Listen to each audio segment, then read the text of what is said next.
எல்லோருக்கும் வணக்கம். வாரத்தினுடைய முதல் நாள் வெறும் 4 பாயிண்ட் ஏறி என்னங்க பண்றது? அதே மாதிரி இன்னைக்கு மார்க்கெட் மகிழ்ச்சி இல்லாம இருக்கிறதுக்கு முக்கிய காரணம் என்ன தெரியுங்களா? ட்ரம்ப் அவர்கள் சந்தோஷமா இல்ல. ட்ரம்ப் அவர்களை நம்ம பிஎம் மோடி போய் குஷிப்படுத்தணுமா? ஏங்க மேனேஜர்ல ஒரு காக்காவுக்கு வந்தாலும் சரி, குருவிக்கு வந்தாலும் சரி, அந்த மேனேஜர் அப்படின்ற போஸ்ட்டுக்கு நம்ம மரியாதை கொடுக்கணும். நான்லாம் எத்தனையோ இடத்துல வேலை பார்த்துருக்கேன். எப்போ மேனேஜரை பார்த்தாலும் வணக்கங்க மேனேஜர் அப்படின்றத நான் கரெக்டாக சொல்லிடுவேன். சில மேனேஜர்களை நீ எனக்கு வணக்கம் சொன்னால் என்ன சொல்லினா போய் வேலையை கரெக்டாக முடிய அப்படின்னு சொல்லக்கூடிய ஆட்கள் இருக்காங்க. சில மேனேஜர்கள்லாம் நீ வேலையே செய்யாட்டியும் பரவாயில்ல, நான் எப்பெல்லாம் வரனோ அப்போல்லாம் நீ என்னை சுற்றி சுற்றி வணக்கம் சொல்லணும் அப்படின்னு எதிர்பார்ப்பாங்க. அப்படித்தான் நம்மளுடைய ட்ரம்ப் அவர்கள். நான் சந்தோஷமாக இல்லை, என்னை நீங்கள் சந்தோஷப்படுத்த மாட்டேங்கிறீங்க, தொடர்ந்து ரஷ்யாவோட ஆயிலை வாங்கிக்கிட்டு இருக்கீங்க, அதனால் உங்களுக்கு மறுபடியும் டேரிஃபை அதிகப்படுத்தினாலும் படுத்துவேன் அப்படின்னு அவர் மனம் போன போக்கில் பேசிக்கிட்டு இருக்காப்புல. நான் சத்தியமாக உண்மைக்கு என்ன நினச்சிட்டு இருந்தேன்னா, இந்த 2026 மிகப்பெரிய செய்தி இந்தியாவுக்கும் அமெரிக்காவுக்கும் இடையில இருக்கக்கூடிய ட்ரேடு டீல் இருக்கிற வரியை குறைப்பாங்க அப்படின்னு நான் பார்த்துக்கிட்டு இருந்தா, நான் சந்தோஷமாக இல்லை, நீங்கள் உங்களுக்கு என்னை சந்தோஷமாக வச்சுக்க தெரியல, அதனால் உங்கள் மேலே டேரிஃப் அதிகமாக போட்டாலும் நான் போடுவேன் அப்படின்ற மாதிரி சொல்லி வச்சுருக்காப்புல. இது என்ன பொழப்பு அப்படின்னே தெரியல. இதுக்கு தான் நம்ம தேவையில்லாத ஆளுகிட்ட பேச்சுவார்த்தையே வச்சுக்கூடாது போல. இப்போ தான் சமீபத்தில் சில வாரங்களுக்கு முன்னாடி மோடி அவர்களும் ட்ரம்ப் அவர்களும் பேசினாங்க. ட்ரம்ப் என்னைக்கு நம்மளை ஒரு மாதிரி பாராட்டி பேசுகிறாரோ அப்போவே பின்னாடி ஆப்பு வச்சு அது மேலே உட்காருங்கன்னு சொல்கிறாருன்னு அர்த்தம் அப்படின்றதான் அவருடைய நடவடிக்கைகள் சொல்லுது. ஸோ இன்னைக்கு நம்மளுடைய மார்க்கெட் ததிங்கினத்துவம் பாட்டு பாடுறதுக்கு ட்ரம்ப் அவர்களும் ஒரு காரணம். சமீபத்தில் எத்தனையோ ஷேர்கள் திடீர்னு பவர்ஃபுல்லாக மேல் நோக்கி ஏறி வந்தாங்க. அதில் அந்த ஷேர் பேர்லேயே பவர் வச்சிருக்கக்கூடிய ஒரு ஆள் தான் power India, Hitachi energy India அப்படின்ற பங்கு. சமீபத்தில் 2 முறை என்ன பண்ணியிருக்கு அப்படின்னு பார்த்தீங்கன்னா, இந்த 200 days மூவிங் ஆவரேஜ் பக்கத்தில் வந்துட்டு அப்புறம் அதை விட்டு விலகி 2 முறை ஓடி இருக்கு. இப்போ மறுபடியும் 3வது முறை வந்திருக்கக்கூடிய இந்த பங்கு இதே மாதிரி 4-5 மாதம் அல்லது 2-3 மாதம் கழித்து பார்க்கும் பொழுது தான் மறுபடியும் இந்த 200 days மூவிங் ஆவரேஜை தொட்டுட்டு மேல் நோக்கி விலகி ஓடி வந்துச்சா அல்லது கீழே போச்சா அப்படின்றது தெரிய வரும். ஸோ தற்போதைக்கு இதுக்கு முன்னாடி எப்படி ஒரு 200 days மூவிங் ஆவரேஜ் அப்படின்ற இடத்துல விழுந்திருக்கோ அதே இடத்துல இப்போ மறுபடியும் விழுந்திருக்கு. இனி இதனுடைய அடுத்த கட்ட நகர்வு என்பது பொறுத்திருந்து தான் பார்க்கணும். நண்பர்களே, இந்த ஐடிபிஐ ஷேர் பிரைஸ்னுடைய வரலாறு தெரியுமா? ஸ்விங் ட்ரேடர்களை கேட்டிங்கன்னா கண்ணீர் வடித்து சொல்லுவாங்க. ஜூலை 2024 அப்போ என்ன நடந்தது அப்படின்னு நீங்கள் பார்த்தீங்கன்னா, இந்த பங்கு இப்படி தான் திடீர்னு அவனுடைய ஆல் டைம் ஹை அப்படின்றத உடச்சிக்கிட்டு மேல் நோக்கி போகிற மாதிரி போயிருந்தான். உடனே இதை பார்த்துருந்த பல பேர் என்ன நினச்சிருப்பாங்க, ஓ இனி பறந்துட்டான்டா செல்லக்குட்டி அப்படின்னு நினச்சிக்கிட்டு இருந்திருப்பாங்க. ஸோ பெரும்பாலும் இந்த ஸ்விங் ட்ரேடர்ஸ் எல்லாம் 10% அவங்க நினச்சதுக்கு ஆப்போசிட்டாக போச்சுன்னா கொடுத்துருவாங்க. அப்படித்தான் என்னாச்சு, இந்த பங்கு மேல் நோக்கி ஏறிச்சு. ஆனாலும் அவங்க முக்கியமான பார் ஒரு 10% ஸ்டாப் லாஸ்ன்னு போட்டிருப்பாங்க. அதுலேருந்து வெளியே என்ன பண்ணுறதுன்னு வெளியே வந்திருப்பாங்க. அதுக்கப்புறம் அவங்களுக்கு சான்ஸ் கிடைக்கவே இல்லை. ஸோ இந்த ஐடிபிஐ ஷேர் ப்ரைஸினுடைய வரலாறில் அது மறுபடி ஹைக்கட்டு நடக்கவே இல்லை. ஸோ அந்த இடத்துலையே பல பேர் ஸ்டாப் லாஸ் போட்டு வெளியே வந்திருப்பாங்க. அதுக்கப்புறமும் இது ஒரு 30% வரைக்கும்லாம் இறங்கிருக்கு. மறுபடியும் அதே இடத்துக்கு எப்போ திரும்பி வந்தது அப்படின்னு பார்த்தீங்கன்னா 2025 ஜூன் மாதத்தில் வந்தது. அப்பவும் அதனுடைய ஹை கட் பண்ணல. அதுக்கப்புறம் இப்போ 2026 மறுபடியும் தன்னுடைய ஹை கட் பண்ணதுக்கப்புறம் சேட்டை பண்ணிக்கிட்டு இருக்கான். ஸோ மறுபடியும் 1.5 வருஷத்துக்கு இவன் கீழே போய் உட்கார்ந்து கொள்வானா அல்லது இந்த இந்தியன் பேங்க் எல்லாம் எப்படி சும்மா பட்டையை கிளப்பிட்டு மேலே ஓடிக்கிட்டு இருக்கு, ஹை கட் பண்ணி ஹை பண்ணி அந்த மாதிரி பண்ணுவானா அப்படின்றது எதுவும் தெரியாது. ஸோ எதாக இருந்தாலும் கொஞ்சம் சில மாதங்கள் கழித்து பார்க்கும் பொழுது தான் தெரிய வரும். பட் தற்போதைய நிலைமையில் ஆல் டைம் ஹை என்ற இடத்துல 2024 சமயங்களில் எப்படி ட்ரேட் ஆகிட்டு இருந்தானோ அந்த மாதிரி ட்ரேட் ஆகிட்டு இருக்கான். இனி இவன் பிக்கப் ஆவானா இல்லை பல்ட்டி அடிப்பானா அப்படின்றது பொறுத்திருந்து தான் பார்க்கணும். அப்படி பல்ட்டி அடிச்சதுன்னா இப்போ அவன் ஸ்விங் ட்ரேடர்கள்லாம் நொந்து போயிடுவாங்க. 2024 நீ கும்பா, 2026 நீ கும்பாவா? இப்போ தான் நம்ம ஒரு முக்கியமான விஷயத்தை பற்றி பேச போகிறோம். எப்படி அத்தை வீட்டுக்கு போகும்பொழுது நம்ம நல்லா மேக்கப் பண்ணிட்டு பேண்ட் ஷர்ட்லாம் போட்டு போவோம். சில நேரங்களில் நம்ம பேண்ட் ஷர்ட் அழுக்கான பேண்ட் ஷர்ட்லாம் போட்டு போயிட்டுருப்போம். பட் அத்தை வீட்டுக்கு போகும்பொழுது நல்லா நீட்டாக ட்ரெஸ் பண்ணிட்டு போகிற மாதிரி இந்த ரிசல்ட் சீசன் ஆரம்பித்த உடனே இந்த ஸ்லைடை கொண்டு வந்துட்டேன். இனி அடுத்தடுத்து யார் ரிசல்ட் கொடுப்பாங்க அப்படின்றது. பொதுவாக ஃபஸ்ட் வீக்கில் ஐடி கம்பெனிகள் ரிசல்ட் கொடுப்பாங்க. ஆனால் என் கண்ணுக்கு எதுவுமே தென்படவில்லை. 4:30 தேதியில் இந்த ஜிஎம் பிரிவரிஸ் போன்ற பங்குகளினுடைய ரிசல்ட்டுக்காக வெயிட்டிங். போன தடவை ஜிஎம் பிரிவரிஸ் இப்படி தான் ஃபர்ஸ்ட் டைம் ரிசல்ட் கொடுத்து பட்டாய கிளப்பி போனான்னு நினைக்கிறேன். எஸ், என்னுடைய ஞாபகம் கரெக்டு தான். இவன் தான் முதல்ல ரிசல்ட் கொடுக்க வந்தான். ரிசல்ட் கொடுக்கும்போது 700 ரூபாயில் இருந்தது. ரிசல்ட் கொடுத்த சில நாட்கள்லேயே மேல் நோக்கி போயிட்டு அப்புறம் கீழே விழுந்துட்டான்.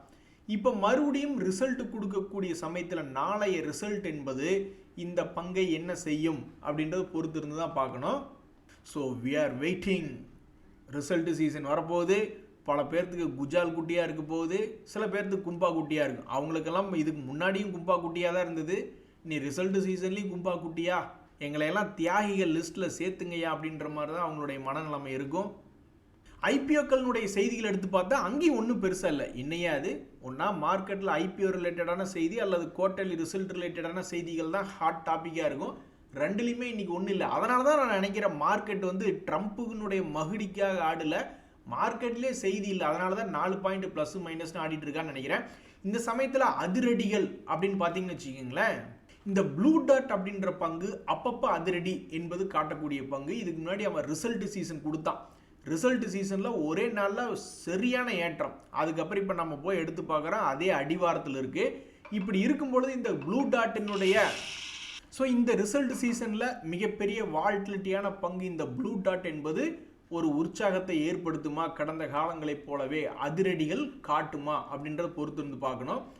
தற்போதைக்கு அதிரடிகள் காட்டும் சில பங்குகள், வாலட்டிலிட்டியான பங்குகள் அடிவாரத்தில் இருக்குது அப்படின்ற செய்தியில் இந்த ப்ளூ டாட் அப்படின்றது இருக்குது.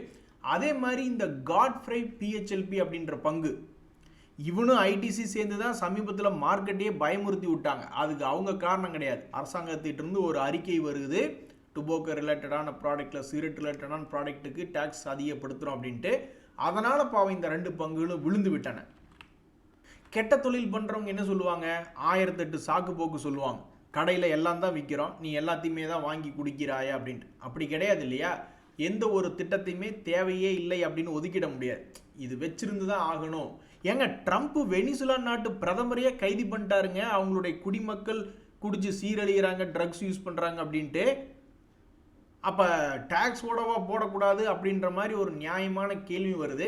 இந்த காட்ஃப்ரை பிலிப்ஸ் அப்படின்ற பங்கு இதுக்கு முன்னாடி ஒரு முறை 2 days மூவிங் ஆவரேஜுக்கு கீழே போனால், இருந்தாலும் பிக்கப் ஆகி அது லாபம் செய்யக்கூடிய கம்பெனி அப்படிங்கிறதுனால மேல் நோக்கி வந்துட்டான்.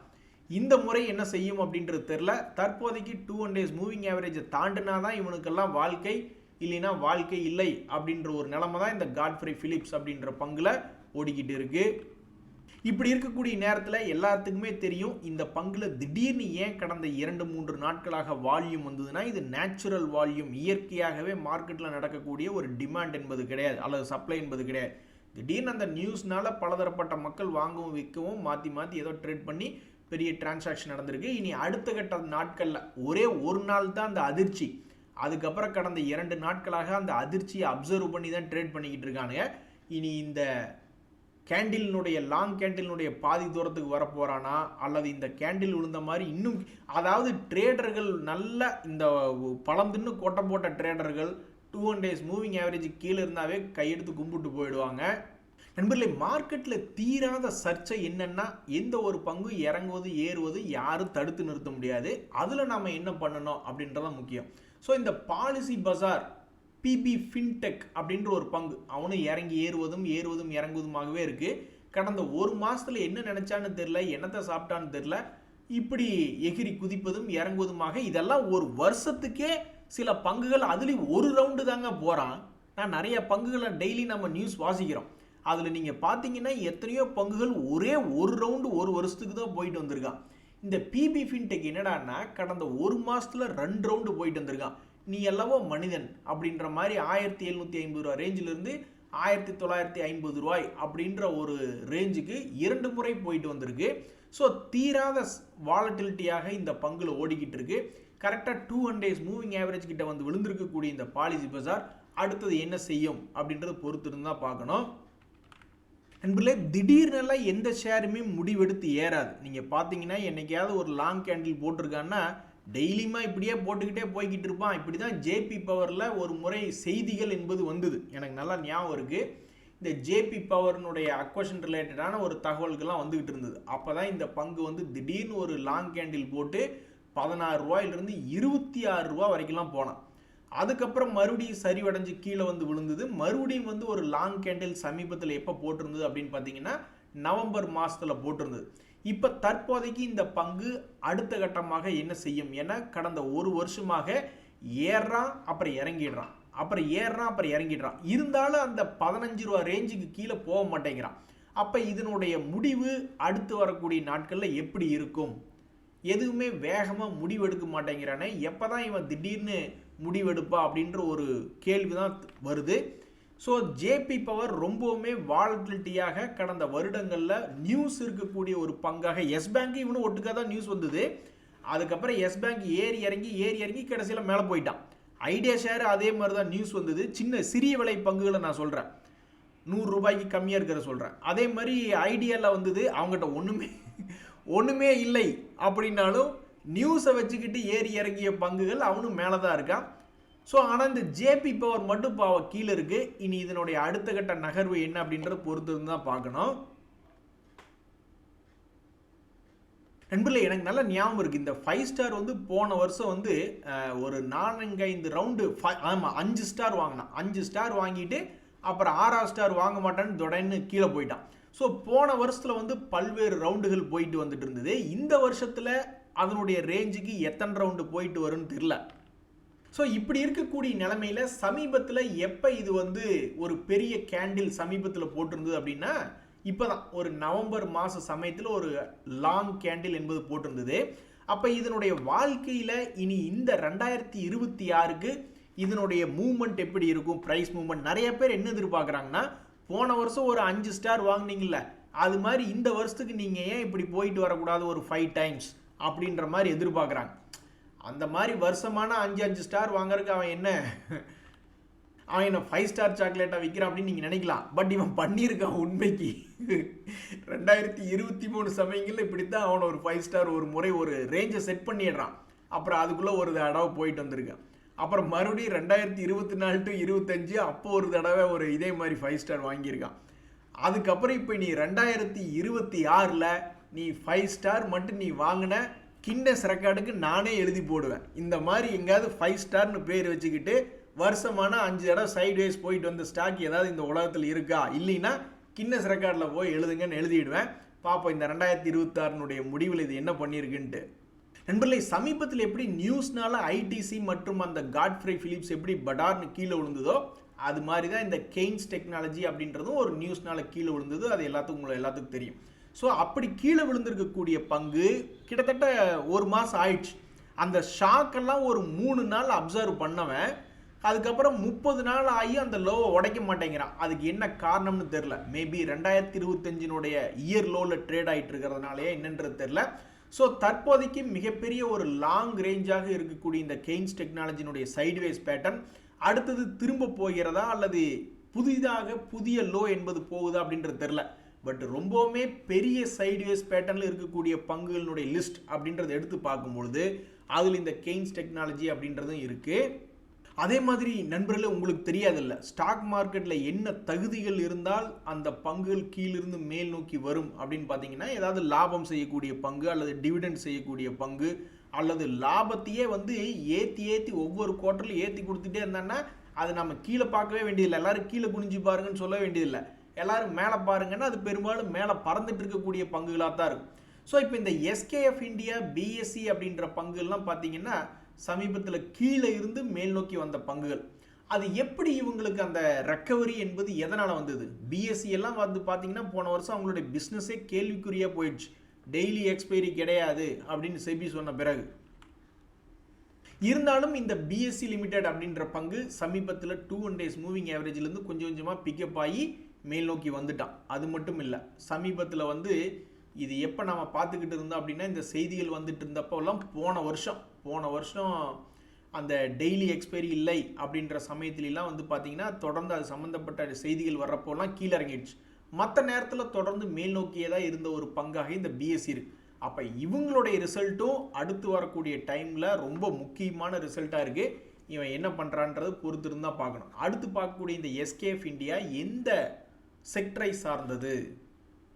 ஏன்னா அவனும் சாதாரணமாக இல்லை, இவங்களுக்கு பின்னாடி யார் இருக்கா அப்படின்னு தெரியல நம்மளுக்கு. அவங்களுடைய மூவ்மெண்ட் என்பதெல்லாம் வந்து பெரிய மூவ்மெண்ட்டாக இருக்குது. ஸோ இது போன்ற பங்குகளுக்கு பின்னாடி யார் இருக்காங்க, அதனுடைய செக்டர் இருக்கா அல்லது அது செய்யக்கூடிய குவார்ட்டர்லி ரிசல்ட் அப்படின்றது நம்மளுக்கு தெரியாது. போய் எடுத்து பார்த்தா தான் தெரிய வரும். இவங்க இருக்கக்கூடிய செக்டர்னு பார்த்தா அப்ரசிவ்ஸ் அண்ட் பீரிங்ஸ் ரிலேட்டடான செக்டர் இருக்காங்க. இந்த செக்டர் ஆக்சுவலாக இந்த டிம்கன் இந்தியாவெல்லாம் பார்த்தீங்கன்னா ஒரு வருஷத்துக்கு 455 கோடி லாபம் பண்ணிக்கிட்டு இருக்காங்க. இவங்க 536 கோடி லாபம் பண்ணிக்கிட்டு இருக்காங்க. ஆனால் அவங்களுடைய சேல்ஸுக்கும் இவங்களுடைய சேல்ஸுக்கும் மிகப்பெரிய கடும் வித்தியாசம். இவங்க 5000 கோடி சேல்ஸ் பண்ணுறாங்க எஸ்கேஎஃப் இந்தியா, டிம்கன் இந்தியா 3193 கோடி தான் சேல்ஸ் பண்ணுறாங்க. பட் இருந்தாலும் கிட்டத்தட்ட ஒன்றா தான் இருக்குது. அதே மாதிரி கிரைன்வெல் நார்டன் அவங்களும் அப்ரசிவ்ஸ் ரிலேட்டடான செக்டரில் இருக்காங்க. அவங்க 2890 கோடி தான் சேல்ஸ் பண்ணுறாங்க. ஆனால் அவங்களுக்கு 383 கோடி அப்படின்ற வருமானமாக இருக்குது. ஸோ எப்படி பார்த்தாலும் இவங்களுடைய செக்டரில் இது ஒரு முன்னணி பங்காக இருக்குது. அதை வச்சுக்கிட்டு தான் இவன் வந்து சருன்னு ஏறி இறங்கிக்கிட்டு இருக்கான்னு நினைக்கிறேன். டிம்கன் பார்க்கும்பொழுது அதுவும் ஏறி இறங்கிக்கிட்டு தான் இருக்குது. கிரைன்வெல் நார்டன் இந்த செக்டரே வாலட்டிலிட்டிக்கு பிறந்த செக்டராக இருக்கும் போல், அநியாயத்துக்கு வாலட்டிலிட்டியாக இருக்குது. ஸோ ஒரு பங்கு மேலே ஏறி கீழே இறங்குறதுக்கு டிவிடெண்ட் கொடுக்கறது மட்டும் இல்லை, அது ஒரு லாபகரமான கம்பெனியாக இருக்கிறது மட்டும் இல்லை, லாபத்தையும் ஏற்றி ஒவ்வொரு குவார்ட்டர்லையும் கொடுக்கறது மட்டும் காரணம் இல்லை. அந்த செக்டரே அந்த மாதிரி இருந்ததுன்னா என்ன பண்ண முடியும்? அந்த அப்ரசிவ்ல இருக்கக்கூடிய செக்டரில் இருக்கக்கூடிய கம்பெனிகளினுடைய பிரைஸ் மூவ்மெண்ட்டே வாலட்டிலிட்டியாக இது ஒரு புது விஷயமாக இருக்கிறது. எனக்கு தெரிஞ்சு சுகர் செக்டர் ஒரு காலத்தில் இந்த மாதிரி பார்த்துக்கிட்டு இருந்தேன். அப்புறம் இந்த செக்டர் இப்படி இருக்கு. அதில் பாருங்க நண்பர்களே, நம்மளுக்கு ஆசை இருக்கும், ஆனால் அது நடக்க போகிறது என்னன்றது தெரியாது. என்ன ஆசைனா, ஹீரோ மோட்டோ கம்பெனியும் பஜாஜ் ஆட்டோ கம்பெனியினுடைய ஷேர் விலை ரெண்டுமே கீழே தான் இருந்தான். பஜாஜ் ஆட்டோக்கு முன்னாடியே ஹீரோ மோட்டோக்கோ சும்மா பட்டையை கிளப்பிட்டு மேலே போயிட்டான். ஆனால் இன்னும் இந்த பஜாஜ் ஆட்டோ ஷேர்னால தன்னுடைய பழைய ஹை பக்கத்தில் வந்து சேர முடியல. பட் ஆசை என்ன, அவன் ஏறிட்டான்ல, நீயும் தானே அந்த செக்டரில் ஒரு லீடரு, நீ மட்டும் ஏன் எங்கள் பணத்தில் கபடி விளையாண்டுக்கிட்டு இருக்க, நீயும் மேலே வந்துட வேண்டியதானே அப்படின்றதான் எல்லா ஷேர்கள்டே ஆசை. ஆனால் எதுவுமே நண்பர்களே டபக்குன்னு நடந்துடும். ஸ்டாக் மார்க்கெட்டில் எதுவுமே ஒரு 360 நாள் இருக்குன்னா திடீர்னு பார்த்தா அந்த 20-30 நாளில் தான் மூவ்மெண்ட் என்பது இருக்கும். அப்புறம் கடைசியில் ஒரு வேளை வந்தால் நல்லா இருக்குன்னு நிறைய பேர் ஆசைப்பட்டுக்கிட்டு இருப்பாங்க. அப்புறம் கடைசியில் பார்த்தா ஒரு வேளை வந்தாலும் வந்துடும். அப்புறம் வரக்கூடாதுன்னு சில பேர் ஆசைப்பட்டுக்கிட்டு இருப்பாங்க, கீழே வரணும்னு ஆசைப்பட்டுக்கிட்டு இருப்பாங்க. யாராவது ஒருத்தர் ஆசையை தான் நிறைவேற்ற முடியும். சும்மா இப்படி போயிட்டு இப்படி வந்துட்டு இப்படி போயிட்டு வரக்கு அது என்ன சின்ன குட்டியுண்டு ஷேரா? அது பெரிய ஷேர் பஜாஜ் ஆட்டோ. ஸோ யாருடைய ஆசை இந்த 2026 நிறைவேறப் போகிறது? அவன் கீழே இறங்குறதா இருந்தாலும் 2500 ரூபாய்க்கு மேலே இறங்கணும், மேலே ஏறுறதா இருந்தாலும் 2500 ரூபாய்க்கு மேலே ஏறணும். எப்படி சென்டர் பாயிண்ட்ல கொண்டு வந்து வருஷ ஸ்டார்டிங்கில் நிறுத்திருக்கு பாருங்க மார்க்கெட்டு. இனி ரொம்ப சுவாரஸ்யமான பகுதி தான் இந்த பஜாஜ் ஆட்டோவில் என்ன நடக்க போகுது அப்படின்றது. டேய், எங்களுக்கு தெரிஞ்சதெல்லாம் ரொம்ப சிம்பிளான ட்ரிக்ஸ், நல்லா வேலை செஞ்சுக்கிட்டு இருக்குன்னு நம்ம நினச்சிக்கிட்டு இருப்போம். ஆனால் திடீர்னு அதை கவுத்து விட்டுருவான். அதாவது நெஸ்லே இந்தியான்னு ஒரு பங்கு, கோல்பால்னு ஒரு பங்கு. அதாவது நெஸ்லே இந்தியான்னு ஒரு பங்கு, கோல்கேட் பாமோலிவ்னு ஒன்று பங்கு. இவங்க விற்கிற ப்ராடக்டை வாங்கி சாப்பிட்டா கண்டிப்பாக நம்ம பல்லு விலைக்குத்தான் ஆகும். ரெண்டுமே எஃப்எம்சிஜி செக்டர் தான். ஆனால் இவங்க ஃபுட் செக்மெண்ட், இவங்க பர்சனல் கேர் செக்மெண்ட், ரெண்டுமே ஃபாஸ்ட் மூவிங் தான். அதனால் அந்த பொருளை தின்னா கண்டிப்பாக இதை வச்சு பல்லு வளர்க்கணும், இல்லைன்னா பல்லு பூரா சொத்தையாயிரும் அப்படின்ற ஒரு நிலைமை தான். ஆனாலும் பாருங்க, இந்த பங்கினுடைய விலை உச்சத்தில் இருக்கு. இவங்க பண்ணக்கூடிய லாபம் ஒரு வருஷத்துக்கு 2994 கோடி, பெருசாக வளர்ச்சியே இல்லை. 4-5 வருஷமாகவே ஒரே சேல்ஸ் தான், ஒரே லாபம் தான். இப்போ இதுவே நீ ஒரே லாபம் தான், ஏன்னா சேல்ஸ் இன்க்ரீஸ் ஆகிருக்கு, இருந்தாலும் ப்ராஃபிட் மார்ஜினில் எங்கே அடி வாங்குறாங்கன்னு தெரியல, லாபத்தை கம்மியாக காமிச்சிக்கிட்டு இருக்காங்க. இதே கோல்கேட் பாமோலிவ் அப்படின்றத எடுத்து பார்த்தா அவங்களும் 1300 கோடியெல்லாம் கடந்த 3 வருஷமாக தொடர்ந்து 1300 கோடின்னு பண்ணிக்கிட்டு இருக்காங்க. ஸோ இந்த செக்டரில் இருக்கக்கூடிய பங்குகள் தொடர்ந்து ஒரே வருமானம் தான், ரெண்டு பேர்த்திட்டையும் குரோத் கிடையாது. ஆனாலும் பல்லு வளர்க்கக்கூடிய இந்த கோல்கேட் பாமோலிவ் ப்ராடக்ட்ஸை கொண்டு போய் கீழே வச்சுக்கிட்டு இந்த நெஸ்லே இந்தியா பங்கினுடைய விலையை கொண்டு போய் மேலே வச்சுருக்காங்க. இதெல்லாம் அடுக்குமா? ரெண்டு பேர்த்திட்டையுமே ஆனால் குரோத் இல்லை. ஸோ நம்ம என்னதான் சிம்பிளாக நம்மகிட்ட இருக்கக்கூடிய ட்ரிக்ஸை யூஸ் பண்ணாலும் அது ஒட்டுறதான் ஒட்டு அப்படின்ற நிலமையில தான் நம்மளை கொண்டு வந்து நிறுத்துறாங்க. சரி நண்பர்களே, நீங்கள் எல்லாரும் இன்றைக்கி வேண்டிக்கிறது ஒன்றுன்னா, ட்ரம்ப் அவர்கள் மாதிரி எதிர்பார்க்கக்கூடியவங்க உங்களுக்கு மேனேஜராக வரக்கூடாது, எப்போ வந்தாலும் நீ என்னை சந்தோஷப்படுத்திக்கிட்டே இருக்கணும் அப்படின்னா என்ன பொழப்புங்க இது? ரொம்ப கொடுமையான பொழப்பு. இதில் வேற அவர் வெனிசுலா பிரசிடெண்ட்டை கைது பண்ணிட்டாரா? இப்போ கொஞ்சம் சூடாக தான் இருப்பார். இப்போ போய் எந்த நிருபர்களும் இந்தியா பற்றி எதுவும் கேள்வி கேட்கக்கூடாது, நம்ம வேண்டிக்க வேண்டிதான். நன்றி, வணக்கம்.